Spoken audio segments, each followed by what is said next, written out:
दोस्तों, जब हमारे मन में कोई सवाल आता है तो हम अपने घर के बड़े सदस्य से पूछते हैं। कई बार हमें उस सवाल का सही जवाब मिल जाता है, परंतु कई बार ऐसे भी जवाब मिलते हैं जो हमें जीवन की एक बहुत बड़ी सीख देते हैं। एक समय की बात है जब एक गरीब परिवार के 10 साल के लड़के ने अपने पापा से पूछा कि मैं अमीर कैसे बन सकता हूँ।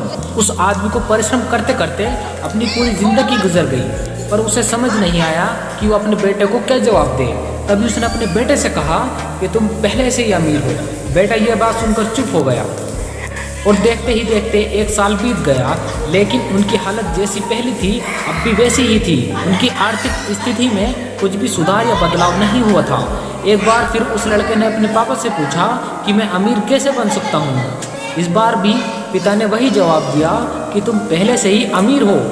बच्चे को पिता की बात समझ नहीं आ रही थी, क्योंकि एक तरफ उसके पिता कह रहे थे कि हम पहले से ही अमीर हैं, परंतु उनके जीवन में कुछ सुधार ही नहीं हो रहा था। जैसा 1 साल पहले का जीवन था वैसा भी आज भी है। समय पार बीतता गया, 10 साल गुजर चुके थे, परंतु वे अब तक अमीर नहीं बने। वो बच्चा भी अब समझदार हो गया था।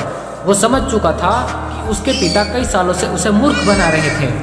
उसने अपने पिता से सवाल करना बंद कर दिया और अब समय आ चुका था वो बाहर निकले और कोई जॉब ढूंढे। उसने कई जगह काम के लिए अप्लाई किया, परंतु कई